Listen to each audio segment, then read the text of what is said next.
কালকে একজন ভারতীয় না বাংলাদেশি, সম্ভবত ভারতীয়ই, ওই মুজ আছে তার ইসে, একটু বয়স্ক লোক, তার একটা চ্যানেল আছে। সেই চ্যানেলে সে বলেছে যে তারেক জিয়া নাকি 5 বছরের চুক্তিতে আসছে, মোদির সাথে চুক্তি করে কথা বলে তারপরে 5 বছরের ইসে আসছে এখানে।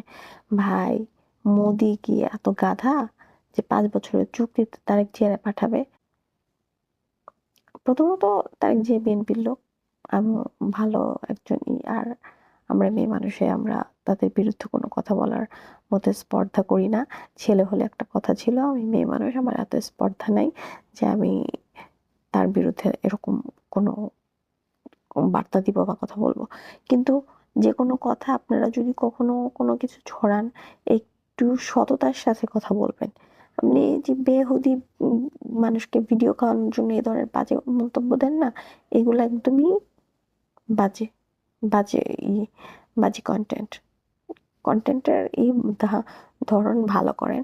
সত্য মিথ্যা কিছু না বলতে পারলে অন্য কোনো কথা বলেন, ধর্ম নিয়ে কথা বলেন, রিলিজিয়ন নিয়ে, মানে যে রিলিজিয়াস যা কিছু নিয়েই বলেন না কেন আপনারা, কিন্তু একটু সততার সাথে কথা বলুন। সততা না থাকলে আপনি তো আগাতে পারবেন না। ভিডিও শুধুমাত্র মানুষকে খাওয়ানোর জন্য, বোকা বানানোর জন্য বানায়েন না, কারণ বাঙালি সহজ সরল মানুষ, ওরা সবকিছু সহজে বিশ্বাস করে ফেলে। আমার আব্বুর মতো বিশ্বাস করছে, তাই আমি বলেছি কখনোই হতে পারে না এটা। আর যদি হয়ে থাকে সেটা তাদের ব্যাপার, আমি জানি না। তবে আমার আমার হিসাব মতে আসে এটা মোদি কখনোই করবে না, এই ধরনের ডিল মোদি কখনো করবে না। কারণ সে খুব ভালো করে বুঝতেছে কোথা থেকে কি হচ্ছে, বাংলাদেশের কোথায় কি হচ্ছে না হচ্ছে, সব তার নলেজে আছে।